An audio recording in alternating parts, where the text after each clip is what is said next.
নামাজ কাজা করলে 2,88,00,000 বছর যদি জাহান্নামে জ্বলতে হয়, রোজা ছাড়লেও আল্লাহর হুকুম অনুযায়ী একটা শাস্তি দেয়।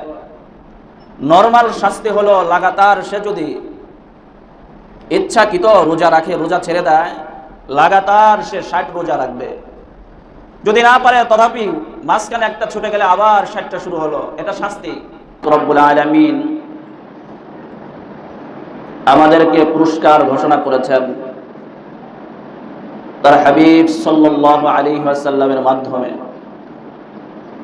হাবিবে পয়গম্বর সাল্লাল্লাহু আলাইহি ওয়াসাল্লাম বলছেন যে আল্লাহ রোজাদারদেরকে নিজ হাতে রোজার প্রতিদান দান করবেন।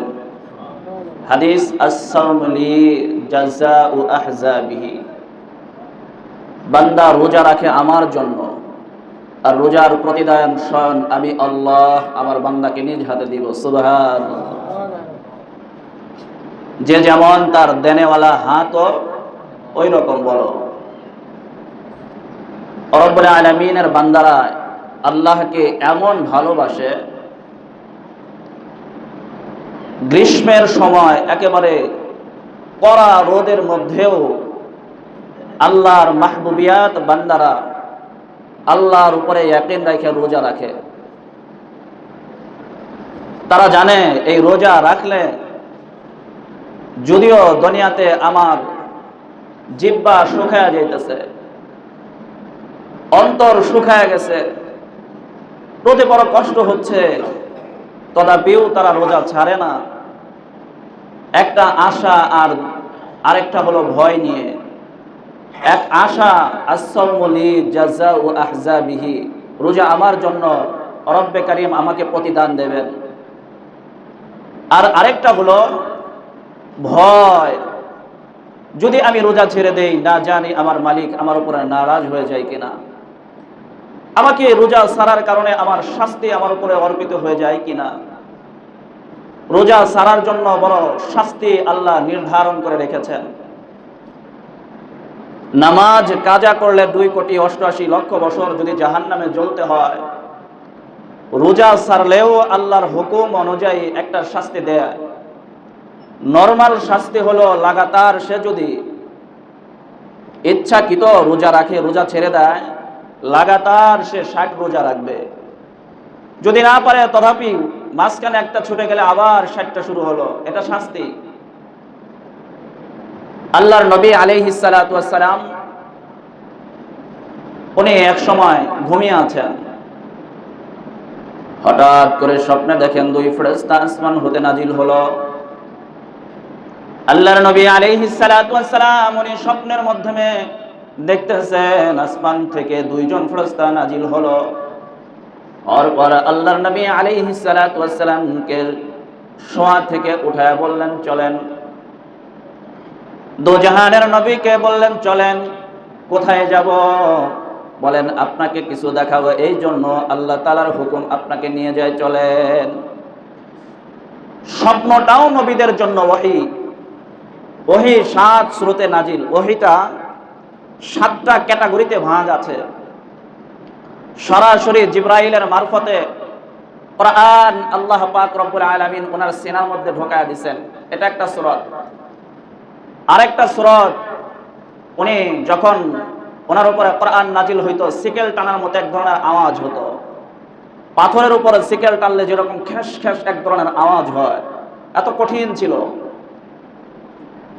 আল্লাহর নবী আলাইহিস সালাতু ওয়াস সালামের উপরে যখন ওহী নাজিল হতো, ওনার শরীর মোবারক ওহীর ভারে একেবারে ভার হয়ে যেত, পেশানি কপাল ঘেমে যেত। আল্লাহর নবী আলাইহিস সালাতু ওয়াস সালাম যদি উটের উপর বহন করতেন, এমত অবস্থায় যদি ওহী নাজিল হতো, উটগুলো একেবারে অস্থির বেচাইন হয়ে যেত। তার মানে এত ওয়েট ওনার উপরে দেওয়া হইতেছে যে উটগুলো বহন করতে সক্ষম নয়। তো এইভাবে 7 স্টাইলে আল্লাহ তাআলা কোরআনকে ওহীকে নাজিল করেছেন। ঘুমের মাধ্যমেও নবী পাক আলাইহিস সালাতু ওয়াস সালাম যেটা স্বপ্নের মাধ্যমে দেখতেন, ওটাও ওহী, আল্লাহ তাআলা ওহী হিসেবে নাজিল করতেন। 2 ফেরেশতা দু জাহানের নবীকে বললেন চলেন। সামনের দিকে অগ্রসর হন। দুজাহানের নবী আলাইহিস সালাতু ওয়াস সালামকে নিয়ে সামনের দিকে চলা শুরু করলেন। চলতে চলতে এমন একটা প্রান্তে পৌঁছায় গেল যে তার চূড়া অর্থাৎ পাহাড় অনেক বড়, তার পদদেশে দাঁড়ানো। আল্লাহর নবী আলাইহিস সালাতু ওয়াস সালাম বিশাল বড় এক পাহাড় দেখে দুই ফেরেশতাকে বললেন, এত বড় বিশাল পাহাড়, এর উপরে কিভাবে উঠব? ফেরেশতারা বললেন, আপনি একটু চলেন, আপনার সহযোগী আমরা আপনাকে দুই হাতে দুই সাইডের বাহু ধরে ধরে আপনাকে উঠায় নিয়ে যাই। ফেরেশতারা দুই পাশে ধরে মুহূর্তের মধ্যে ওই চূড়া পাহাড়ের একেবারে উচ্চ শিখরে ওই চূড়ার মধ্যে উঠায় দিলেন। উঠানোর পর নবী পাক আলাইহিস সালাতু ওয়াস সালামের কানের মধ্যে কেন যেন কেমন একটা আওয়াজ আসতেছিল, বড় করুণ আর কঠিন। আল্লাহর নবী আলাইহিস সালাতু ওয়াস সালাম আওয়াজ শুনতে পাইতেছেন, কে যেন কার উপরে আঘাত করা হচ্ছে, কার উপরে যেন আক্রমণ করা হচ্ছে। সে ব্যথার যন্ত্রণায়, বিয়োগ ব্যথার যন্ত্রণায় কাতরাইতেছেন আর চিল্লাই চিল্লাই ক্রন্দন করতেছেন। আল্লাহর নবী আলাইহিস সালাতু ওয়াস সালাম জিজ্ঞাসা করলেন, এই দুই ফেরেশতা বলেন এই কষ্টের আওয়াজ কোথা থেকে আসে? ফেরেশতারা বলল, ইয়া রাসূলুল্লাহ, ইয়া হাবিবাল্লাহ, এরা হচ্ছে আপনার ওই উম্মত যাদেরকে রোজা, তারা রোজা ওয়াক্তে ফত হওয়ার আগেই রোজা ভেঙে ফেলতো, ওয়াক্তটা শেষ হওয়ার আগেই তার রোজা সে নষ্ট করে ফেলতো। তাদের জন্যই এই শাস্তি, এই আওয়াজ আপনি শুনতে পাইতেছেন। আল্লাহর নবী আলাইহিস সালাতু ওয়াস সালাম বললেন, ওয়াক্ত ফত বা মানা হলো কি বুঝাইতে চাইতেছো? রব্বে কারীম আমাকে কি বুঝাইতে চান? আল্লাহ পাক রব্বুল আলামিনের ফেরেশতা বললেন, ইয়া রাসূলুল্লাহ, ইয়া হাবিবাল্লাহ, যারা রমজানুল মুবারক পেল কিন্তু রোজাকে তাচ্ছিল্য করলো, তুচ্ছ তাচ্ছিল্য করলো, রোজাকে হ্যাঁ প্রতিপন্ন করে রোজাকে গ্রহণ করলো না, তাদের জন্য রব্বে কারীম এই শাস্তিটা নির্ধারণ করে রেখেছে। লাল শালুর ওয়াজ শোনেন নাই? রমজানুল মুবারক আসলে তো দোকানে দোকানে, হোটেলে হোটেলে লাল শালু লাগায় দেয়।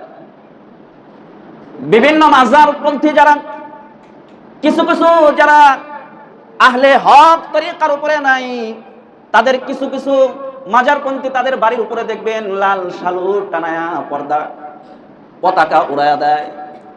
কোন কোন বুজুর্গ এটাকে ব্যাখ্যা করেছেন, এটার কারণটা কি? তাই শোনো, এটার কারণ হলো আল্লাহ পাক রব্বুল আলামিন ওই বান্দাকে একটা এলেম প্রকাশের জন্য বলা হয়েছে। সে একটা এলেম প্রকাশ করে। তাই শোনো, লাল শব্দের অর্থ হলো এটা কিন্তু ভয়ানক একটা জায়গা, এখানে এসো না। রেল লাইনে ট্রেন চলে, রেল লাইনে ট্রেন চলে, হঠাৎ করে রাস্তার মধ্যে কোনো সমস্যা হয়ে গেছে। রেলের কর্তৃপক্ষ অথবা স্বাভাবিক মানুষেরা যদি জানতে পায় রেলের লাইনগুলো চূর্ণ হয়েছে, ট্রেন আসলে বড় ক্ষতি হয়ে যাবে, এই কারণে তারা লাল কোন কাপড় এনে ওই ট্রেনের মাঝখানে, ওই রেল লাইনের মাঝখানে ধরে টানায় উঁচু করে রাখে, বোঝাইতে চেষ্টা করে সামনে অগ্রসর হয় না, হলে সামনে কিন্তু তোমার ট্রেন ক্ষতিগ্রস্ত হবে। তাই কিনা? বুঝে আসে? ওই যে আসমানে লাঠির মাথায় লাল শালু বেঁধে দিয়ে তারা বোঝাইতে চেষ্টা করে, খবরদার, আমার এটা মারেফাতি কিছু কথা এখানে কিন্তু আইসো না, আসলে কিন্তু বিপদ। যদিও হাসরের ময়দানে এদেরকে দণ্ডায়মান করা হবে তোমাদের কারণে, আমার হাজার হাজার বান্দারা বিভ্রান্তকর পথে অনুসরণ হয়েছে, তোমরা কেন এই কাজটা করেছিলে? বুজুর্গ উদাহরণ দিয়ে বলেন, কয় শোনো, হাসরের ময়দানে সে তার হিকমতটাকে প্রকাশ করে বলবে, আল্লাহ, আমি আমার বাড়ির উপরে লাল ফ্ল্যাগ জ্বালা, লাল ফ্ল্যাগ উড়াইয়া দিয়া বুঝাইছিলাম, এখানে কিন্তু সিন্ডিকেট এই জায়গায় আসলে বিপদে পড়ে যাবে। বুঝে আসে? আল্লাহর হাবিব সাল্লাল্লাহু আলাইহি ওয়াসাল্লামকে চূড়ায় উঠায় দিলেন। পাহাড়ের অনেক উপরের চূড়ায় উঠলে আওয়াজ পাইতেছেন কার উপরে যেন শাস্তি হচ্ছে। ফেরেশতাদেরকে জিজ্ঞাসা করলেন, কেন এই শাস্তিগুলো? বলেন, যারা তাদের রমজানকে পেল কিন্তু রোজার কদর করলো না, রোজাকে ইফতারির আগ মুহূর্তে নষ্ট করে দিল, তাদের জন্য আল্লাহ তাআলা জাহান্নামে এই শাস্তি নির্ধারণ করে রেখেছেন। বর্তমানের দোকানগুলো লাল সালো টানায়া দেয় অথবা অন্য কাপড় টানায়া দেয়, বলে এখানে আইসো না, বিপদ, দোকানওয়ালা বাইসে যাইতেছে, হেকমত এটা। কিন্তু স্বাভাবিক যারা আছে তাদের কিন্তু মুসিবত। রমজান এলো, রোজা রাখলো না, তার জন্য কিন্তু মালিক অবশ্যই শাস্তি রেখে দিয়েছেন। আল্লাহ পাক রব্বুল আলামিন গিসলিন খাওয়াইবেন। গিসলিন বা মানে হলো রব্বে কারীম জাহান্নামের মধ্যে ওই সমস্ত মানুষের দেহগুলোকে পুরায়া, দেহগুলোকে, শরীরের মধ্যে দেহ পচা পচা রক্ত পুষ পানি বাহির করে, যেটা নালা দিয়ে বাহির হতে থাকবে, নালা দিয়ে যেই পানিগুলো শরীরের গোশত, রক্ত, পুজ, পিচ্চিত যা আছে এইগুলো বাহির হয়ে হয়ে যখন গড়ায় পড়বে, আল্লাহ পাক রব্বুল আলামিন তাদেরকে জাহান্নামের মধ্যে বলবে, আমার পানির প্রয়োজন, একটু পানি দাও। ফেরেশতারা বলবে, না না না, কোন শীতকালেও না, রব্বে কারীমের হুকুম অমান্য করেছ, আজকে এই কারণে তোমাদের জন্য শাস্তি, তুমি আজকে গিসলিন ছাড়া ভালো পানি পাবে না। রব্বুল আলামিন আমাদেরকে এই কারণে দুনিয়াতে প্রেরণ করেছেন। তাবারাকাল্লাযী বিয়াদিহিল মুলকু ওয়া হুয়া আলা কুল্লি শাইইন কাদির, আল্লাযী খালাকাল মাউতা ওয়াল হায়াতা লিয়াবলুয়াকুম আইয়ুকুম আহসানু আমালা। আল্লাযী খালাকাল মাউত, আল্লাহ আমাদেরকে মৃত্যু সৃষ্টি করেছেন, ওয়াল হায়াত, এবং জীবিতকে সৃষ্টি করেছেন কেন? লিয়াবলুয়াকুম, পরীক্ষার জন্য। লিয়াবলুয়াকুম আইয়ুকুম আহসানু আমালা, দেখি দুনিয়ার মধ্যে প্রেরণ করার কারণে কে উত্তম আমল করে আমি রব্বে কারীমের কাছে আসতে পারে। যে উত্তম আমল করে আমার কাছে আসবে, আমি তাদের জন্য রেখে দিয়েছি জান্নাতুল ফিরদাউসি নুজুলা খালিদিনা ফিহা লা ইয়াবগুনা আনহা হিওয়ালা। কুল লাউ কানাল বাহরু মিদাদাল লিকালিমাতি রাব্বিক লানাফিদাল বাহরু ক্বাবলা আন তানফাদা কালিমাতু রাব্বি ওয়ালাউ যিনা বিমিসলিহি মাদাদা। জান্নাতের মধ্যে আল্লাহ একটা জান্নাতের গেট কে রেখেছেন, তার নাম হলো রায়্যান। রায়্যান নামক একটা গেট যেটা আল্লাহ তাআলা নির্দিষ্ট করে রেখেছেন, এটাকে, এই রায়্যান নামক এই গেটের মধ্য দিয়ে আল্লাহ একমাত্র রোজাদারদেরকে প্রবেশ করাবেন। কিন্তু যারা রোজাদার তাদের জন্য ভিআইপি একটা গেট আল্লাহ তাআলা রেখে দিয়েছেন, তার নাম হলো রায়্যান।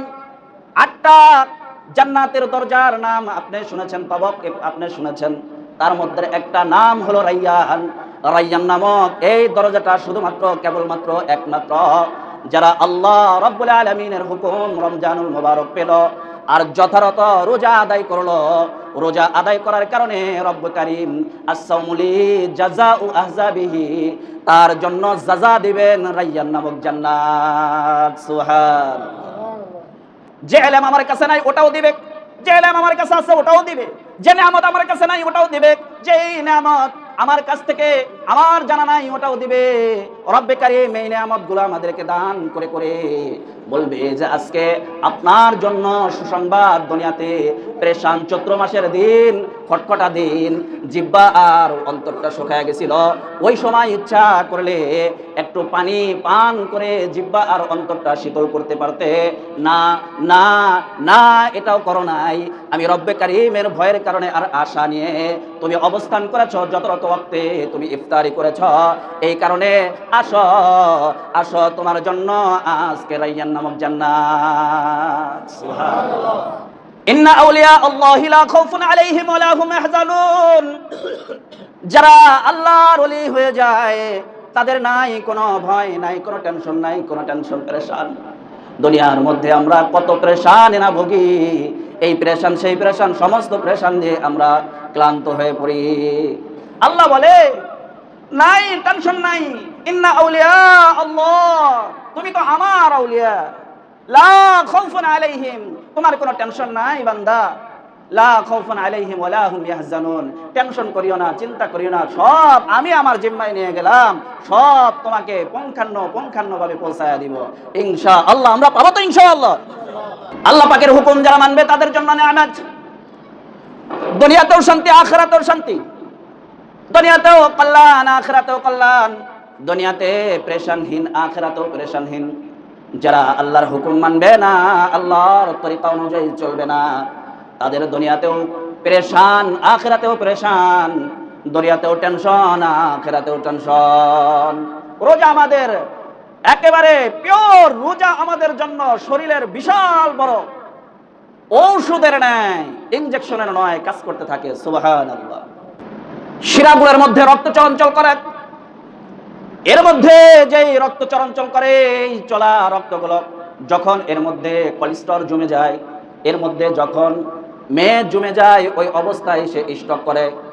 আর স্ট্রোকের রোগীকে হসপিটালে নিতে হয় মুহূর্তের মধ্যে। সে যদি ওষুধ আর ইনজেকশন না করা হয়, সে মারা যায়।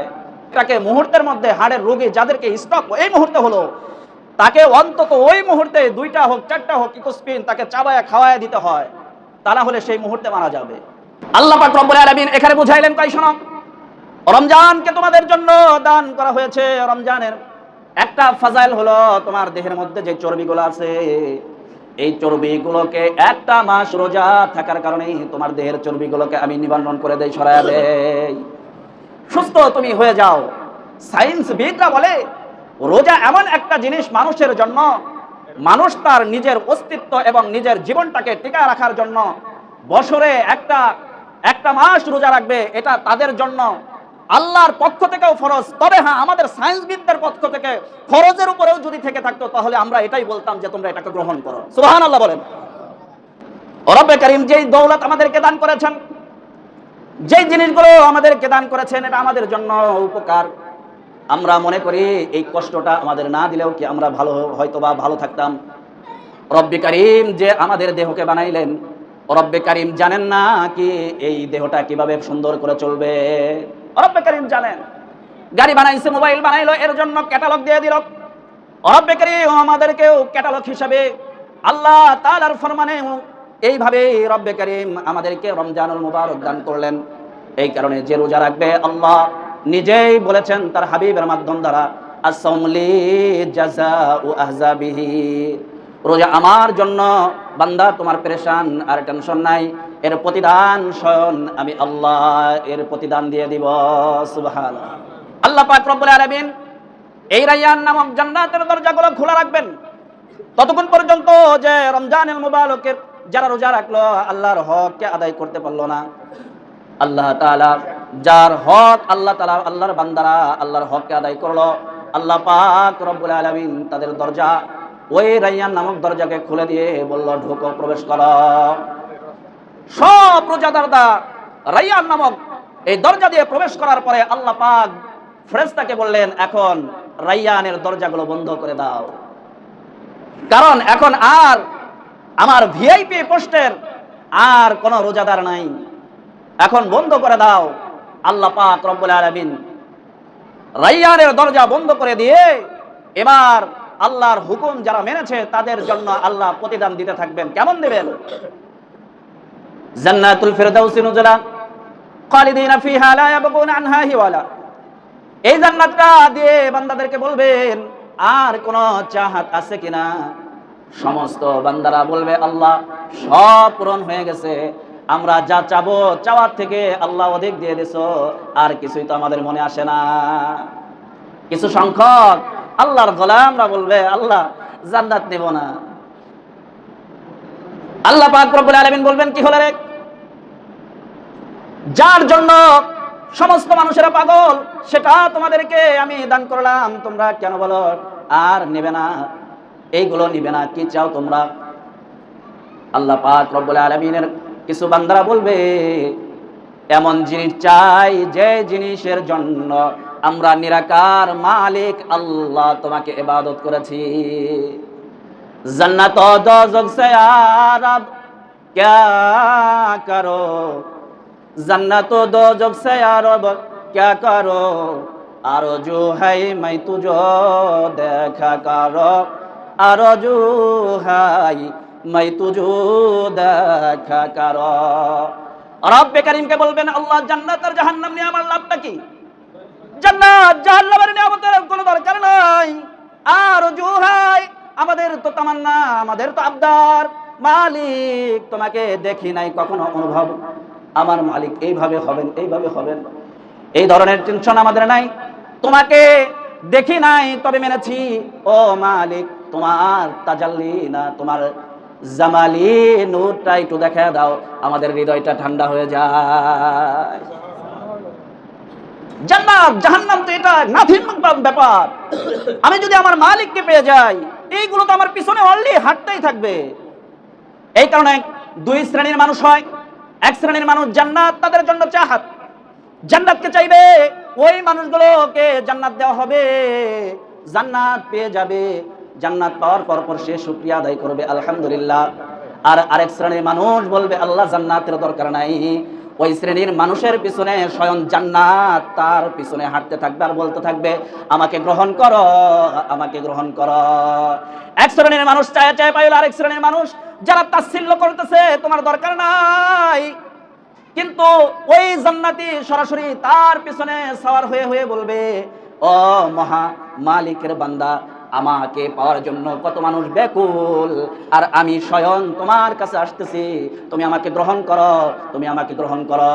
সে বলবে না না, আমি এটার দরকার নাই, আমি আমার মহা মালিক আল্লাহ পাক রব্বুল আলামিনকে পেতে চাই। সুবহানাল্লাহ। বাদশাহ হারুন আর রশিদ জগৎ বিখ্যাত একজন বাদশাহ ছিল। বাদশাহ হারুন আর রশিদের রাজপ্রান্তে মোড়ে মোড়ে সব জায়গায় আলোচনা হইতেছিল বাদশাহ হারুন আর রশিদ তার একজন কাল্যাবাদীর প্রেমে পড়েছে। এই ঘটনাটা বোঝার জন্য বলতেছি।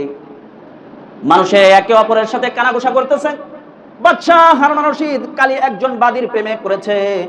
এই কথাগুলো যখন ছড়ায় গেল, পুরা দেশের মধ্যে একটা বদনাম। বাদশাহ হারুন আর রশিদ চিন্তা করলো, হায় হায়, জাতিরা আমাকে নিয়ে তো বিভ্রান্তিকর অবস্থায় পতিত হয়েছে, এটার প্রতিকারের দরকার। এই কারণে বাদশাহ হারুন আর রশিদ পুরা দেশের যতগুলো মন্ত্রিসভা ছিল, এমপি মন্ত্রী ছিল, চেয়ারম্যান মেম্বার, সবাইকে একদিন দাওয়াত করলো। দাওয়াত করার পর সবাই রাজ সিংহাসনের উপরে বসা। বাদশাহ হারুন আর রশিদ তার শাহী মহলে বসা। মহল থেকে বাহির হয়ে তার রাজ সিংহাসনে বসে এবার ওই কোষাধ্যক্ষর যে ছিল জিম্মাদার, তাকে বলা হলো আজকে আমার ওই মহান কোষাটাকে খুলিয়ে দাও, ওখান থেকে যতগুলো হীরা মণি মুক্তা জওহার যা আছে সব বাহির করো, আজকে আমাদের সমস্ত বাদী এবং গোলামদেরকে আমার সামনে উপস্থিত করা হোক। মহামালিকের হুকুম। এখন কোষাধ্যক্ষ যে ছিল সে তার রাজকোষ থেকে দামি দামি মণি মুক্তাগুলো বাদশাহ হারুন আর রশিদের টেবিলের সামনে উপস্থিত করলে গোলাম আর বাদী যারা তার রাজপ্রাসাদে কাজ করতো সবাইকে ডাকা হলে সবাই উপস্থিত হলো। এবার সবাইকে বলতেছে, কই শোনো, সকলের সামনে আমি আজকে একটা ঘোষণা করতে চাই, ঘোষণাটা যদি সে দিল দিয়ে মনে নাও তো ধন্য হয়ে যাবা। সমস্ত এমপি মন্ত্রী বলে, কি বলে আজকে বাদশাহ মহারাজ কি দেখাইতে চায়? সকলের সামনে এবার বলতেছে, তোমাদের কাছে আমার একটা খারাপ কথা প্রকাশ হয়ে গেছে, কথাটা আজকে শুনে লও। আমি নাকি আমার রাজ্যের একজন খাদেমা যে কালী কুসরি, তার প্রেমে পড়েছি, তার একটু মেসাল আমি তোমাদের সামনে দিতে চাই, এটা বুঝে লও। বাদশাহ নিজে ঘোষণা করতেছেন, এই আমার খাদেম, এই আমার খাদেমা, আজকে এই যে আমার টেবিলের সামনে দামি দামি মুক্তা মনোয়ারা যা দেখতেছো এগুলো তোমাদের। আমি এই আমার সামনে ছড়ায় দিলাম, যে যেটাকে খুঁটে লইতে পারবা এটাই তোমার, যে যেটাকে ধরে নিতে পারবা এটাই তোমার। এই বলে কোষাধ্যক্ষ যে ছিল তাকে বলল, এই সম্পদগুলো উঁচু করে করে আমার সামনে মাটিতে ফেলতে থাকো। উঁচু করে করে মাটিতে ফেলতে হলো, এবং এই সময় সমস্ত বাদী আর গোলামরা হুড়মুড় করে যার যার মতো যে যেটা নিতে ছিল ওটা নিয়ে খুশি হয়ে গেল। যার যার মতো যেটা পাচ্ছে ওটাই নিয়ে খুশি, সবাই নিতে ছিল। কিন্তু যার কথার জন্য বাদশাহ হারুন আর রশিদ এই ঘটনাগুলো ঘটাইলেন, দেখে এই কালীবাদীটা এত দামি দামি মণিমুক্তাগুলো একটাও সে ধরে না। সে আইসা আস্তে করে বাদশাহ হারুন আর রশিদের পিছনের এই চেয়ারটার এক সাইডে হাত দিয়ে দাঁড়ায় রয়েছে। জিজ্ঞাসা করলো ঘটনা কি? সবাই আর যদিও খেদমত এই বাদশার দরবারে না করতে হয়, তথাপিও তারা ধনী হয়ে গেল, সব নিয়ে গেল, তুমি এখানে দাঁড়ানো কেন? সমস্ত মন্ত্রীরা এই দৃশ্যগুলো দেখতেছিলেন। সবাই তো দামি দামি মুক্তা মণি নিয়ে গেল, রাজ্যের দামি দামি পরশ পাথর গুলো নিয়ে গেল, তুমি কেন আমার চেয়ারের পাঁচ ধরে খেয়ে দাঁড়ায় আছো? এইগুলো নেও, ধনী হয়ে যাও।